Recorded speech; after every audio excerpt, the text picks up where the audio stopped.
premier déclencheur du succès, c'est l'opportunité. Dans la vie, il faudrait se localiser. Il faudrait localiser qu'est-ce qui peut marcher dans ma vie. Que puis-je faire? Et lorsque je fais la chose, ça aura des effets. Ça aura des conséquences qui peuvent être des conséquences positives, pas des conséquences négatives. Et c'est ainsi que Jésus est allé dans la maison de Zachée. Quelque chose qui était difficile, quelque chose qui ne pouvait pas se faire. Mais Zachée a compris que c'était une opportunité. Je ne dois pas faire passer cette occasion. Mon frère, ma soeur, est-ce que dans ta vie, il ne s'est jamais présenté des opportunités qui peuvent amener le changement dans ta vie, qui peuvent amener le succès dans ta vie? Zachée en a profité. Et c'est ainsi que Jésus est entré dans sa vie. Il a eu le salut, il a eu le pardon du péché. Et non pas seulement lui, toute sa famille. Mon frère, ma soeur, voilà encore une opportunité pour toi, pour que le Seigneur amène le changement dans ta vie, pour que le Seigneur amène le succès dans ta vie.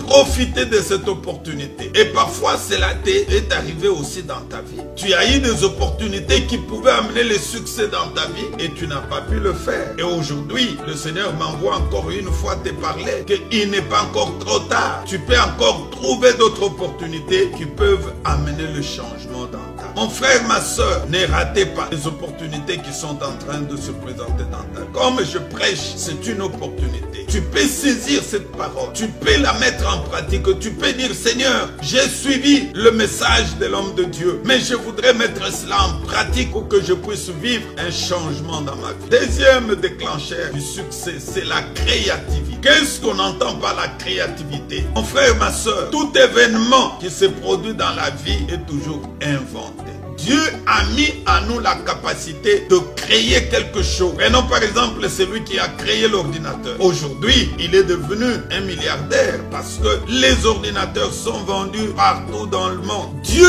aussi peut susciter en toi une idée créatrice, une idée qui va t'amener à avoir le succès. Il faudrait réfléchir. Qu'est-ce que tu peux faire? Qu'est-ce que tu peux créer? Tu peux créer une entreprise à toi. L'entreprise se crée d'abord par la tête. Quand tu poses la question à quelqu'un, qu'est-ce que tu es capable de faire dans ta vie? Il dit rien. Non, comment tu peux dire rien pendant que le Seigneur t'a donné la sagesse et l'intelligence? Tu passes beaucoup de temps à regarder ton passé. Non, contente-toi du présent et plus le futur. Le passé ne peut que nous aider à comprendre nos erreurs. Là où ça n'a pas marché, comment corriger ces erreurs pour que nous puissions avancer, aller de l'avant. Le passé peut nous servir aussi à prendre de bonnes choses qu'on a eu, avoir de succès dans le passé, nous appuyer sur ça, ajouter d'autres pour que nous puissions connaître le succès. Déclencheur du succès, c'est la capacité. Ici, il s'agit de la possibilité ou d'un talent que nous avons peut nous rendre capables de faire quelque chose. Tu as la capacité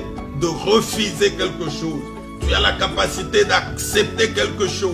Tu n'es pas appelé à suivre l'exemple des autres. Non. Dans les choses de Dieu, il n'y a pas de majorité. Dans les choses de Dieu, il faut marcher tel que la parole de Dieu nous le demande. Jésus prenant la parole lui dit, que veux-tu que je fasse pour toi? Écoute sa réponse. Rabouni lui répondit l'abbé, que je recouvre la vue. Jésus lui dit, va, ta foi t'a sauvé. Aussitôt, il recouvra la vue et suivit Jésus dans le chemin. Oh, gloire au Seigneur. Est-ce qu'aujourd'hui, au milieu de nous pouvons avoir des Bartimée, les gens qui ont cette capacité? Ils commencent à crier, les gens l'empêchent. Mais comme il était déterminé et qu'il voulait avoir le succès, il dit, moi, je ne cesserai pas. Mon frère, ma soeur, combien sont en train de t'empêcher dans ce que tu as commencé pour que tu ne puisses pas connaître le succès? Il y a ceux qui sont là pour te décourager. Même à l'église, ces gens sont là. Quand tu prends une initiative de soutenir l'œuvre de Dieu, mais ils sont là pour te décourager.